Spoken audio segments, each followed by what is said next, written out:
Today we start off with the topic of momentum. Okay. And just a minute.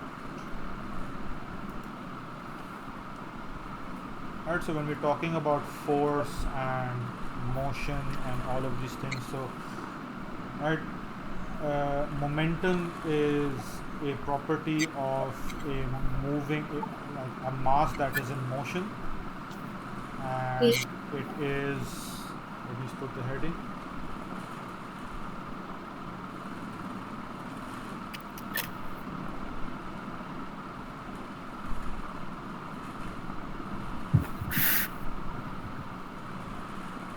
Right, and that is chapter 1.6 in the O Level book and 1.6 as well in the IGCSE. And the entire chapter of momentum for the IGCSE book is part of the extended syllabus. The entire chapter. Okay. Yeah. Okay. So momentum is a property of a mass in motion.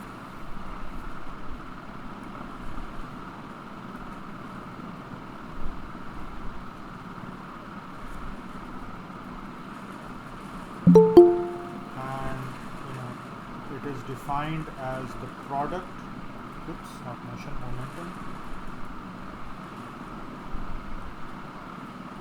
It is defined as the product of the mass and the velocity of an object.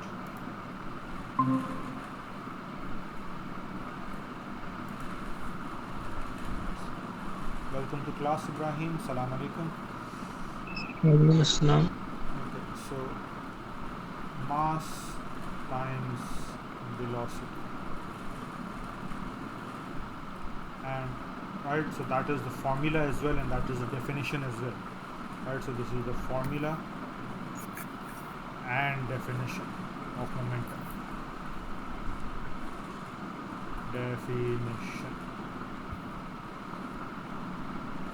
Right, and one thing that will be focused on in this chapter, it's not a long chapter, it's just like lots of examples, right, is the conservation of momentum.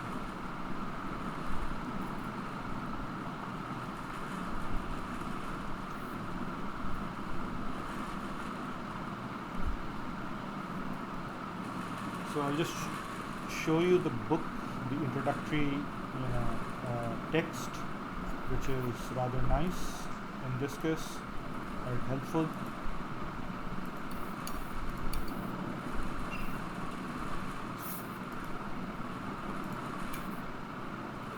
Can you see that? Yes. It is a short chapter, and this is basically what they're talking about, right? So in instances where a mass is in motion, so a tennis ball is struck or a gas molecule, so even something as small as molecules or atoms, when it's inside a container, it's rebounding from the side of the container because the molecules are high energy, so they're always in motion, and their behavior can be understood by introducing the concept of momentum. It is defined as the product of mass and velocity.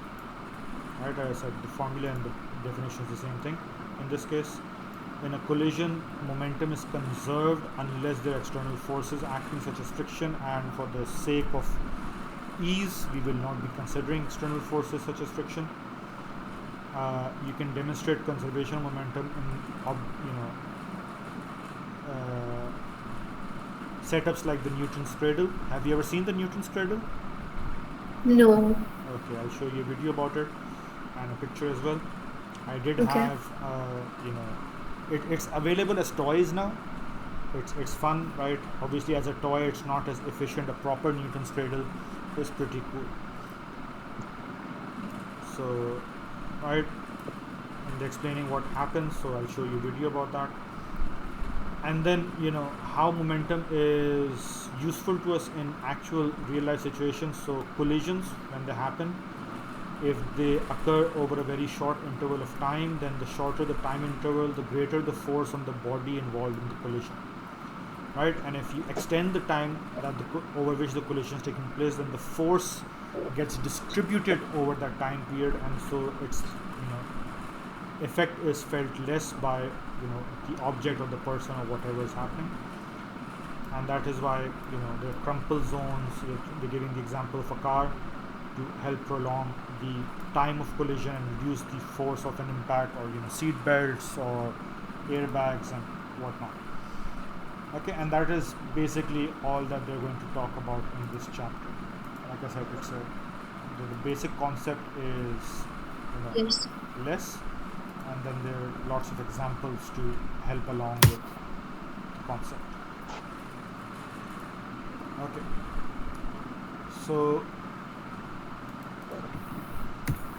right, momentum, again, mass times velocity. The symbol for momentum is P. So momentum is P, that's supposed to be a small p, right? Mass into velocity. Okay, Yes. or without the multiplication sign, p equals to mv. And if we are talking about change in momentum, so any change is given as the symbol delta, which is pretty much a triangle. And so change in momentum, so delta p equals to delta mv, right? And so we'll come to this a bit shortly, and that will also introduce the concept of impulse. Okay. So an example of momentum, right, is if you have a mass of 2 kilograms moving at 10 meters per second. So what's the momentum for that? So there's a mass of 2 kilograms and it's moving at 10 meter per second, right? And so the momentum is 20 kilogram meter per second. That is the momentum.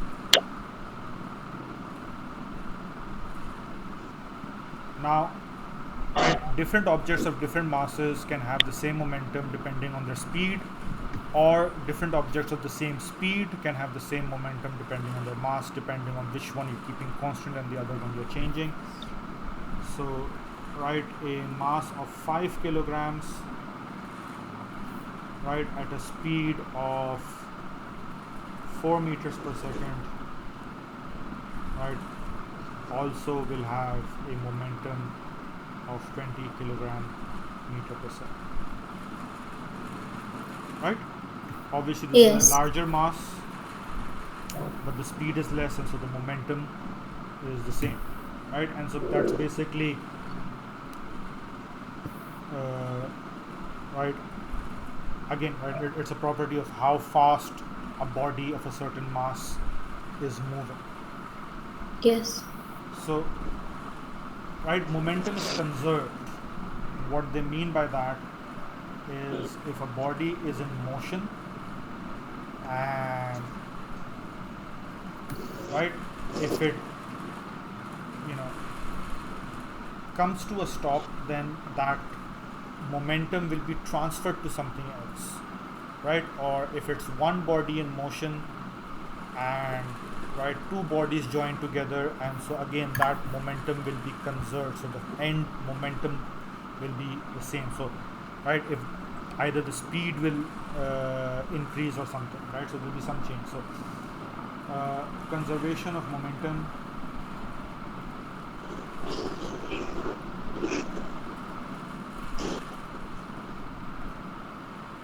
so an example is, right, if you have a body that is moving at, right, it's a 60 kilogram body that is moving at 3 meters per second. So the momentum is 60 into 3, which gives you 180 kilogram meter per second. Right, now the example is you've got this one body, maybe it's a trolley or something, that's 60 kg and it's moving at 3 meters per second, and then it collides with and combines with another body that is at rest,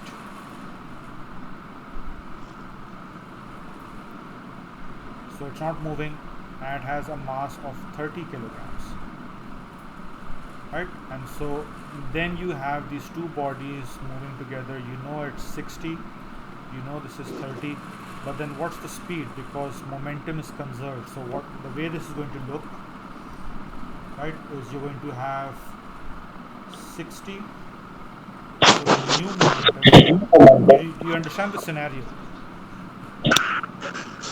Yes, yes. Right? And so the mass is 60 plus 30, which is 90. You do not know the speed now, so that's x. But you do know that the momentum is conserved, so the momentum will still be 180. Yes. So the question is, okay, fine. So what's the speed they're moving at now? And so Yes. x would be 180 divided by 90, which will give you 2 meters per second. Right? So they slowed down. Yeah. They slowed down. Yeah. Right? And instead of x, you could very well use v, which is the actual Yeah. right symbol for velocity. So they've slowed down, but right momentum is conserved. So right, greater mass, lesser speed, still the same momentum. Yes. Another you know example of putting this into practice, like solving a question for momentum. A trolley of 5 kilograms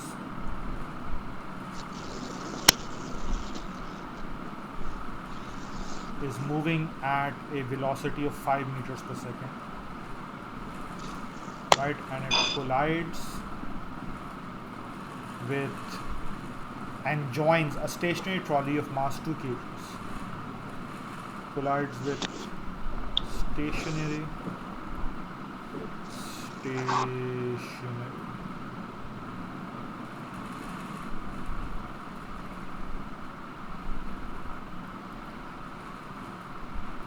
of mass 2 kilograms, right? And so the first thing I'm going to do, because it is stationary, this guy has 0 momentum, right? E equals to 0 for this guy, not for this one, right? So in this case, 5 into 5 gives you 25 kilogram meter per second, right? That is the momentum. Now if it's colliding, with the other trolley, and so this time you have a mass of 7 kg, right? The velocity will obviously change. The momentum 7 or 2? Well, it's combining, right? Okay, okay, yes. Right, it collides and combines, Yes. right? If there's like 100% transfer of momentum, Yes. then that would be a different case. Okay. Okay, so they move together. So you've got, right, 5 plus 2, that's giving you 7 for the two trolleys, and the momentum will still be the same, so kilogram meter per second. And so what you need to find the velocity is 25 divided by 7, which will give you what now? It will give you 3 point something.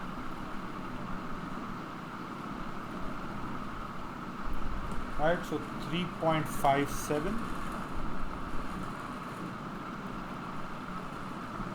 or right, you can give 3.6 meters per second. So right, that will be the new velocity.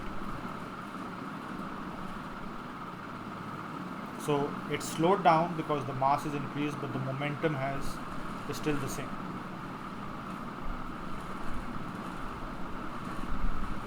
Is that okay? Yes.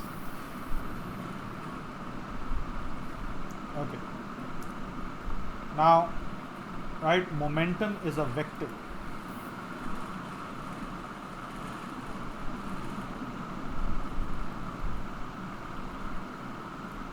Why is it a vector? Because it is mass times velocity, and velocity is a vector, right? It has direction and magnitude. Yes.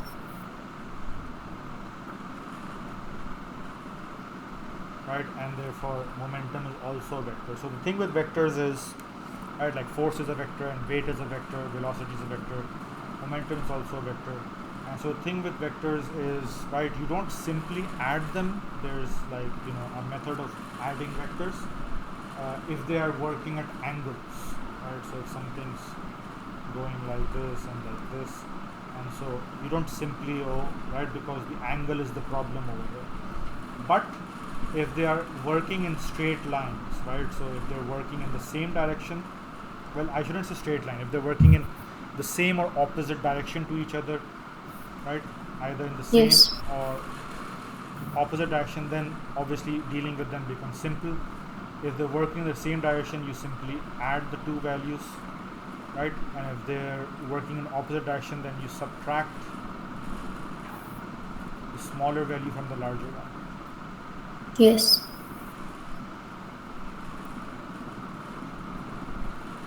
So opposite directions, right, and same direction. And so, right, how they explain that is they give the example of a gun being fired, right? So a case of explosion, because what's happening in a gun being fired is there's a very small explosion happening inside the chamber of a gun. There's gunpowder, right? There's a spark, the gunpowder ignites, it explodes, and it is that explosion. If you ever seen a slow motion of a gun being fired, you can see a bit of fire Yes. coming out of the tip of the, Yes. right? So, right, it's an explosion that causes the bullet to move, right, and it gives it velocity, it has a mass, and so momentum is produced. So, right, you start off Yes. from rest, right, the bullet and the gun are both at rest, but then you fire, right, there's an explosion, and so you've got chemical energy, and so something we'll talk about next in the next chapter. You've got chemical energy being transferred into kinetic energy, and so, right, the bullet moves out with great there's a lot of force, and so the bullet moves out with a lot of velocity. And so let's calculate the momentum for the bullet, right? So what they've given is that the weight of the mass of the bullet is 0.01 kilograms. 0.01 kilograms, and the velocity is 300 meters per second, which is fast, right? Yeah. And so the momentum you will have is 3 kilogram meter per second. Doesn't seem like a lot, but right, the value of the momentum might be small, but you also consider that that's a very small mass at a very high Yeah. speed, right? So 3 kilogram meter per second. Now we talked about opposite direction, right? In this case, when the bullet is being fired, right, it moves in one direction, and you might have heard of recoil, Yes. right? The And person goes back. well, it's actually the gun that is being forced back, because the force is so much that the person's hand and at times the entire body is actually pushed back because of the force, Yeah. right? And Yeah. so, right, the guns recoil, and so the concept of force also, right? So forces act in opposite, they act in pairs. Yes. And so, right, the force with which the bullet is thrust forward, there's a reverse force with the recoil, but there's also a reverse momentum, right? And so in this case, right, now we know that the momentum is 3 kilogram meters per second, and if we know the mass of the gun, the rifle or the pistol or whatever you want to call it, Yes. right? And so what's given is 6 kilograms. So for the rifle, right, you've got 6 kilograms and unknown velocity giving you 3 kilogram meter per second. And so what we get is 0.5 meters per second for the velocity of the recoil. Yeah.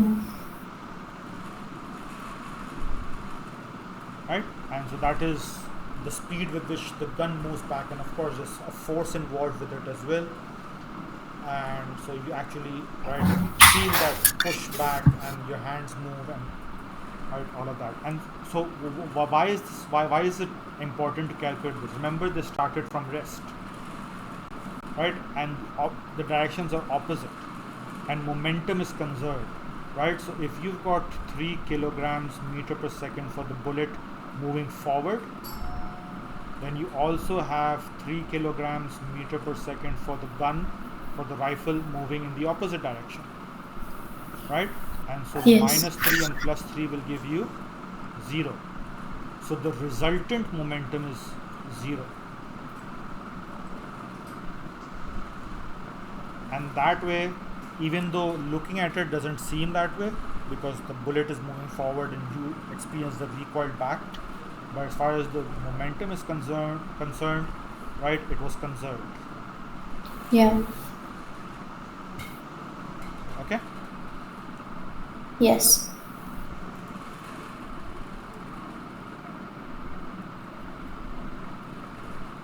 Right. Then they give these, similar example for rockets and jets. So that's just an explanation.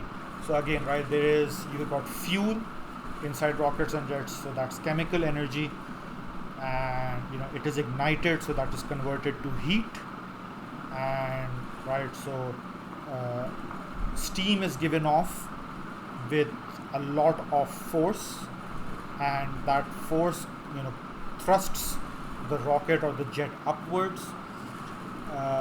And so the momentum with which the steam is, so the mass and the steam is exiting at very high velocity from the engine of the jet or the rocket, and that is actually, because momentum is conserved, if the steam is moving out down, then it causes the jet to move up.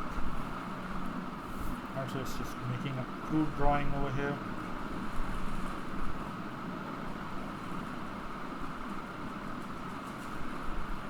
And so the steam is coming out, the jet is being propelled forward, right? Again over here, if you calculate the momentum of the steam and the momentum of the rocket or the jet, right, they will come out to be equal. And so even though the jet is being propelled forward, right, as far as momentum is concerned, it will be conserved because they're starting from rest, and so momentum, the net momentum or the resultant momentum will be 0, right? But Yes. okay, but obviously it's not just momentum, right? So it's the push, the thrust, the force, and so that, and you can experience this on a very small scale. If you inflate a balloon and then let it go, something I believe everyone's done. And so Yeah. right, when the air is exiting the balloon, right, it has a momentum, and so it's moving out, and it is also pushing the balloon in the opposite direction, and so the momentum is conserved, even though Yeah. each have their own velocities and masses, obviously, right? And the only reason momentum is conserved in this case is because they're moving in opposite directions, right? So the Yes. scenario with the moving trolleys is different. Oops. The scenario with the moving trolleys and the conservation momentum is different in that case, where you actually end up with the same value, and the scenario with the rifle or the jet is different because you've got momentums in opposite direction, and so you end up with the resultant 0. Yeah. Acha, this leads us in, any questions so far? All clear, hopefully? No, no. Okay, start. Yes. Yeah. So this leads us into the topic of, how is force related to momentum, right? And that will, introduce us to the concept of impulse.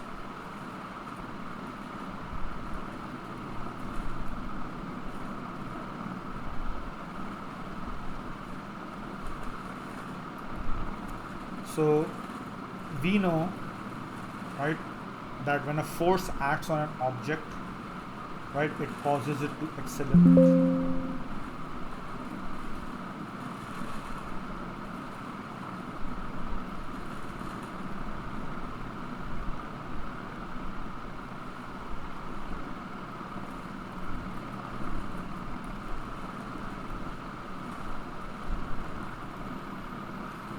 Accelerate.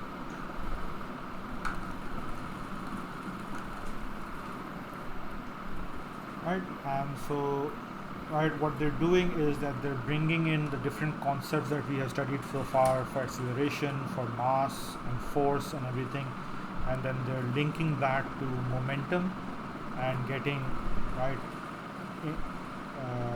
and this will obviously help you understand also when you're giving questions how you can manipulate the data to get from point A to point B and then finally the answer you want. So acceleration is the change in velocity over time, and so A equals to V minus U, right? So V is final velocity, U is initial velocity, so change in velocity over time is acceleration, right? And then we have the formula for force from Newton's laws of motion, which is mass times acceleration. And so what we do is we substitute that over here, and so what we get force, right, like this, like I said, right, it's all related. Yeah. So force is mass times change in velocity over time. Now if you expand this bracket, what you will get is mv minus mu over t. Does this look familiar? Yes. This is momentum, right? And so force Yes. is delta. Remember, delta refers to change. Delta mv over t, right, which is change in momentum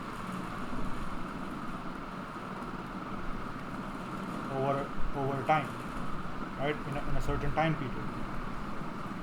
And so you can see how they brought that all together, right? Or you can rewrite this as F equals to delta P, which is momentum, over T, right? Now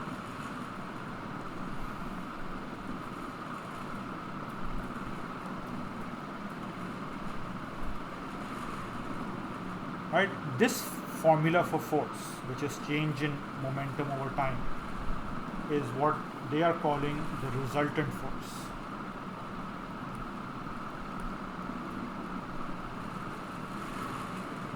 Right?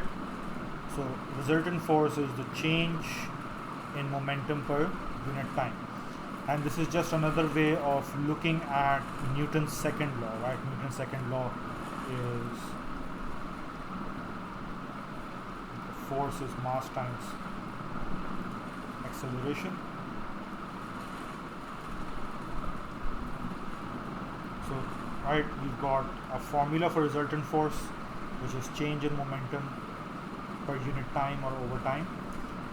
And right, if we look at this particular setup, right, so let's take a look at that again. Let me just separate this.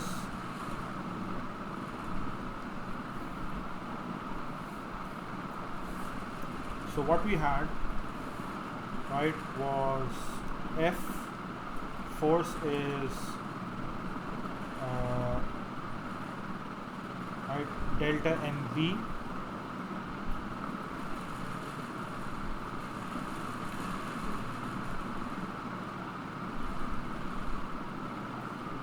what they've done is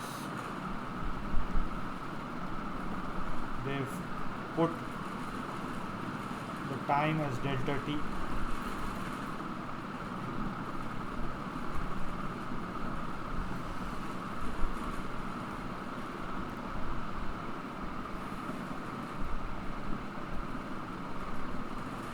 right, so in a certain period of time, and if you move that about, what you will get is force times the time is change in momentum, right?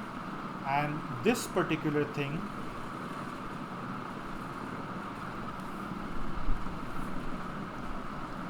right, the F delta t is called impulse.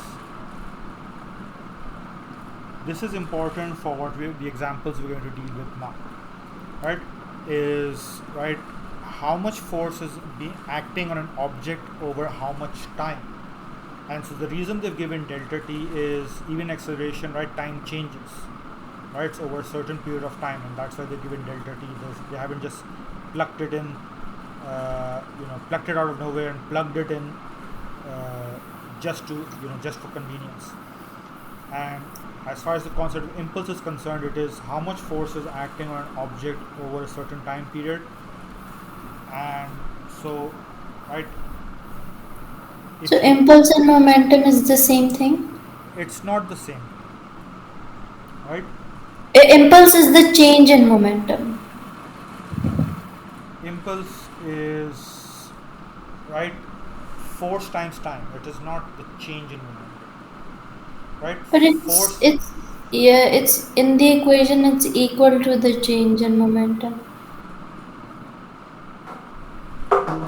Well, yes, you can equate that, but you can also take it separately, right? Okay. So it doesn't always have to be this way. It's just that when you rearrange the formula, Yeah. right, this is something you end up with. So knowing this can be helpful, right, in scenarios where you are given mass and time and velocity, and they're asking you to find the force, or any one of these which is could be unknown, and you're expected to find it through calculation.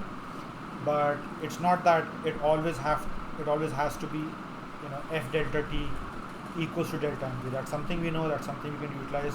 But impulse on its own is defined as force multiplied by the time for which the force acts. Okay. Right? So force multiplied by the time for which the force acts. By the way, is the yellow color clear? Yes. Okay.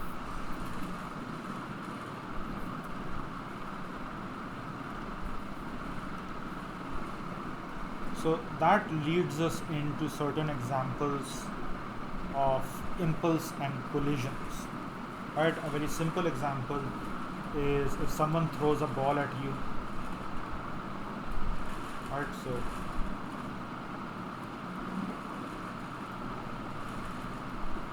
impulse and collisions. And so someone throws a ball at you.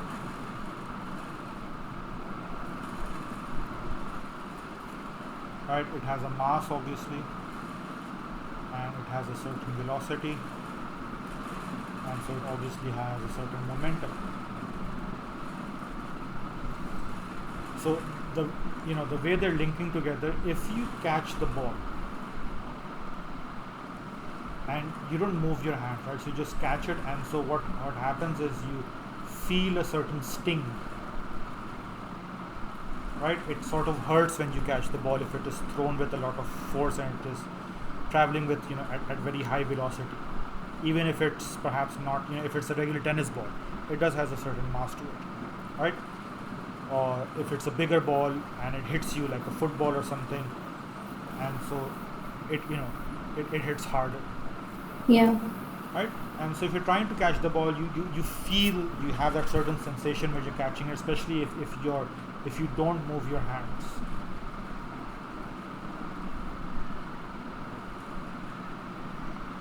Right, and so the way these two link together, F delta t equals to delta mv, and so you take the momentum, right, you divide it by the time, right, so you stopped it immediately, so maybe it was like you stopped it in like 0.3 seconds, right, and so right, the lesser the time,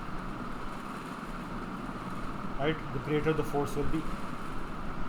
Makes sense? The smaller the denominator, the higher the value. Yep. Right, and so right, if the ball was moving at high momentum, it had a high velocity, right, and you suddenly stopped it, you just just caught it, and so it will sting more because you experienced more force, right? Whereas if you've seen, if you watch cricket or any other sport where they're catching the ball, and so what they tend to do is when they catch the ball, and I'm not good with this, so let's assume this is like a glove,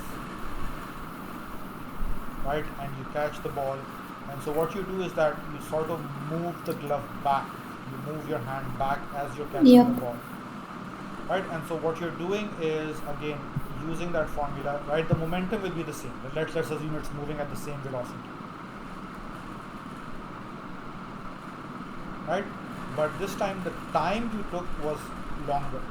So for example, you took maybe like 1.5 seconds, right? And that is 5 times as longer as compared to early. And so what you'll have is you'll experience a force which is 5 times lesser because you took, oh sorry, not V, that's delta T.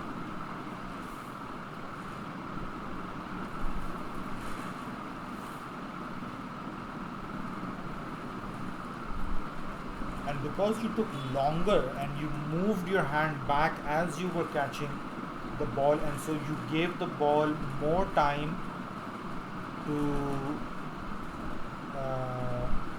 right lose its momentum as you moved your hands back as well. And so the sting that you will feel, or perhaps you won't feel any sting, because right the force that you experienced was really low, 5 times as less as compared to the earlier scenario. Does that make sense? It does. Okay. Now, as I mentioned, right, over here we're linking the force, the F delta T, the impulse, right, and the momentum, as you pointed out. Yeah. Right, but you could be given a question where you just given, oh well, a force of, I don't know, like 15 newtons is applied over a time of 5 seconds, right? And so what is the impulse? And so the impulse would be 250 newton seconds, right? And so you can calculate Yeah. impulse on its own as well. And so, right, and then when you link it in, they want you to, for example, find the velocity at which an object was moving. So they're saying, okay, fine, the impulse was 250. Let's say the mass was, 2 kilograms, right? So it's a 2 kilogram mass, and what velocity was it moving with? So you divide that by 2, right? And you get 150 meter per second velocity.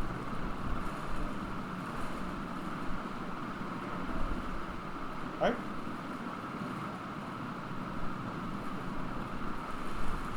No, 125. Oh yeah, 125. It's not 300. Thanks for the correction.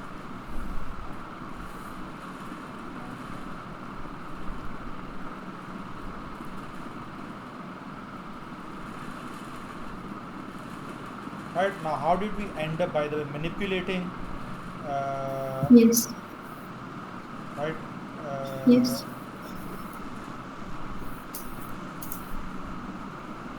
these values, right? And so force is right mass times acceleration, for example, and so you've got kilogram meter per second square.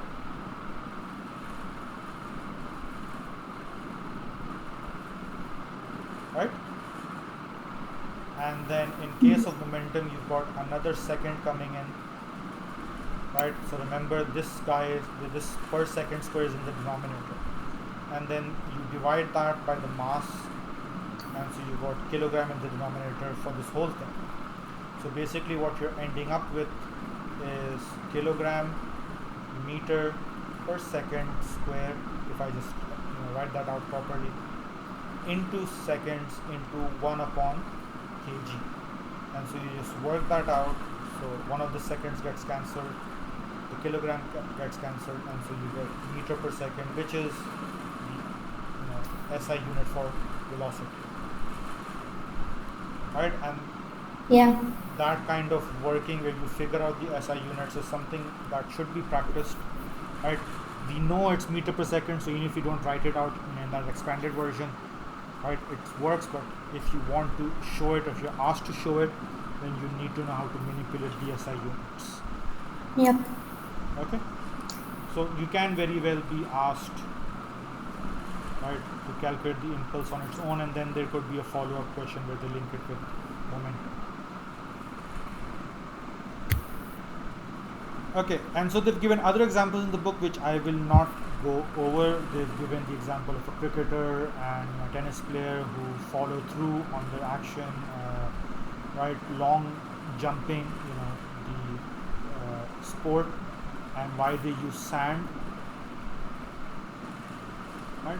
And right, they mentioned seat belts and crumple zones. Now that's something that will come in the next chapter as well, right? Although it's given as something in a going further box, but what the concept is, and oh yeah, I didn't show you the Newton's theorem, right? So we do have time, and so first of all, explain what seat belts do in car collisions, right?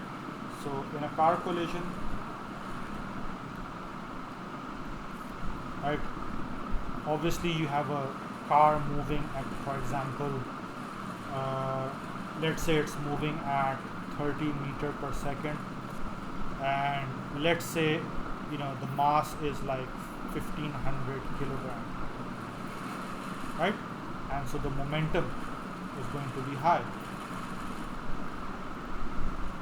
right? It's 1500 into 30, which is 45,000 if I'm not mistaken, right? Kilogram meter per second, right? Yep. And so that is the momentum of the car, which is high. Now when there's a car collision, right, obviously you're moving at that speed, you're moving that mass, you have all that momentum, and if you come to a complete stop, we know momentum is conserved.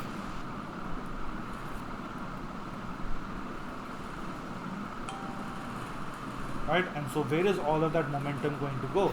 It is going to be experienced by the passengers.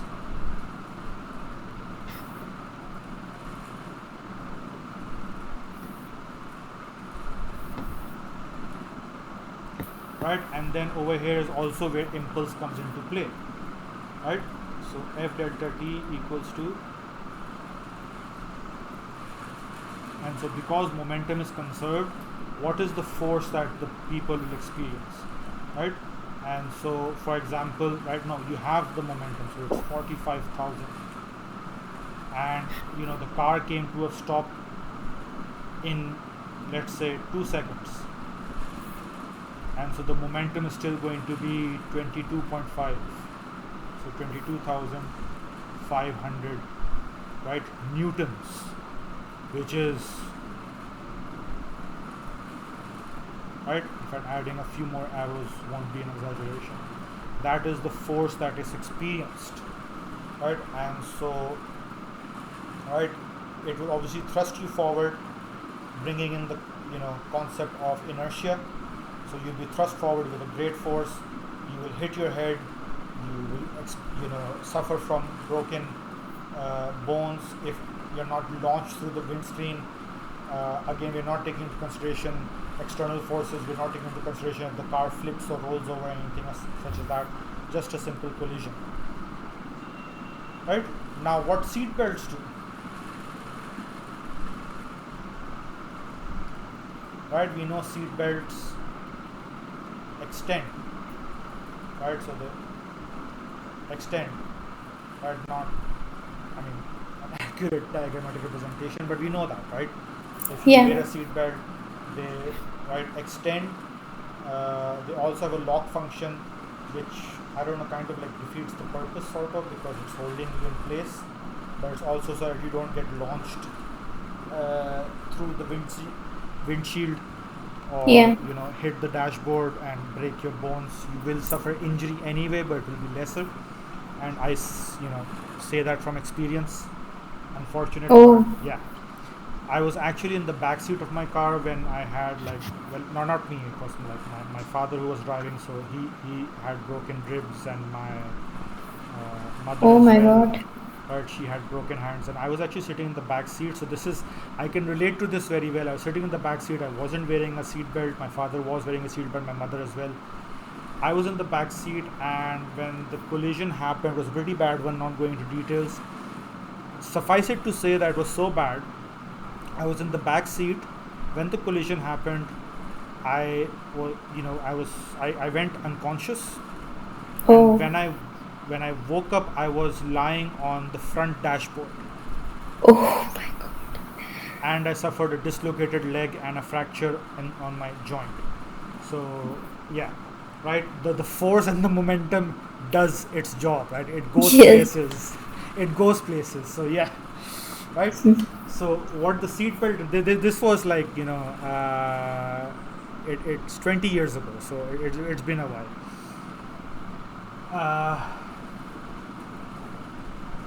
Alright, so what seatbelts do is when they extend, they increase the time, right? And Yeah. when they increase the time, right? So this 2 seconds might become 5 seconds, and when it becomes 5 seconds, so 45 divided by 5, that brings it down to 9,000. So obviously much less, right? Force experienced, and then Yeah. you've got crumple zones. So right, the bumpers. Wait, why am I?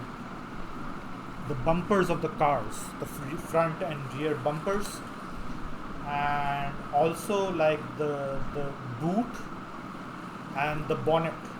Right, even though the bonnet has the engine, but the body of the car, the front and the back, is made so that it easily gets crushed. Yeah. Right? To absorb, Yes, like, and so what that does is that increases the time further. yes. Right, it increases the time further for what? Right, to the car, for the car coming to a stop.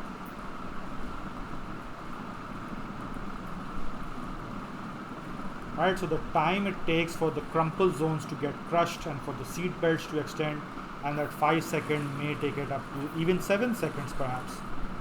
Right, and so that will reduce the force experienced by the passengers even further. Right. Yeah. So having that is a useful feature actually. Now, if all of that is clear, I'm just going to show you a video of a Newton's cradle. Okay. I'm putting that up on screen, and also let me shift that. Can you see that? Yep. And also let me put that up in the recording.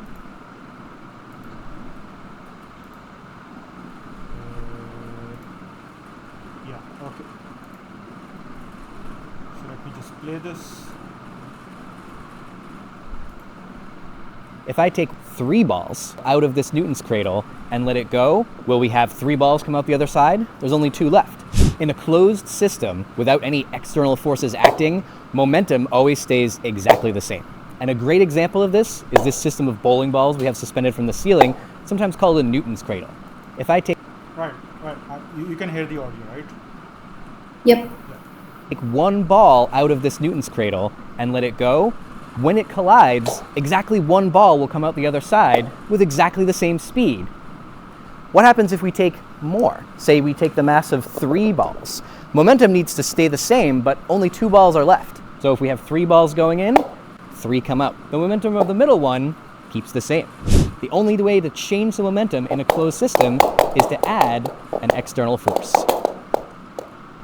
If I take 3 balls out of So that's a Newton. Now this is like a very enlarged version where they've got a bowling ball suspended from the ceiling.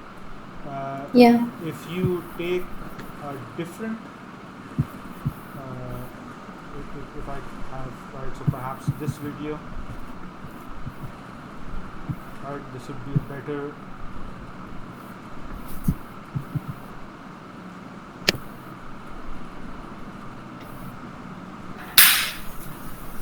This isn't just any chat, it's ClickUp chat. Sure, you can tag your team, ask questions. Okay, today I'm going to be putting a Newton's cradle in my vacuum chamber. So I've had a ton of requests to do this. I finally bought myself a Newton's cradle. I'm going to put it in the vacuum chamber and see how long it lasts when it's under vacuum versus when it's in air. But before, suspended on both sides by some strings. And they're suspended so that they're hanging directly in the middle of those strings. Now watch what happens when I lift one of these balls up and let it drop and hit the others. So you can see that when I give one ball some initial energy, it transfers that energy all the way to the end ball, and the end ball pops off, and then that one swings up and comes back and hits the other one. And it just goes back and forth and back and forth. But now watch what happens. Okay, now see, they're going to do this, and they're going to, take 2 balls and then 3 and all that. Now this is, as you can see, this is a toy version. If you notice, right, you would see that these pillars are also moving, right, this support. And so it's not a very precise setup, this one. And so you can see the second ball is also moving slightly. You can see that when I give one ball some initial energy, it transfers that energy. In a proper Newton's cradle, that is not something that would happen, right? So if you can look it up, you will see that, right, only a single ball will move. Only a single ball, right? Not 2 balls. But yeah, I wasn't able to find one with a proper, like, a high quality Newton's cradle, but you get the point. Yep. Right, and so conservation of momentum and all of that is like what's at work over there. And that brings us to the end of the chapter. Any questions? No.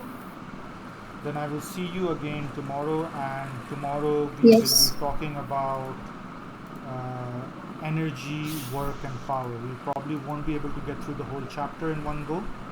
We'll see how much we're able to do, but right, we will get started with it. Okay. Alright, thank you. Allah Hafiz. Allah.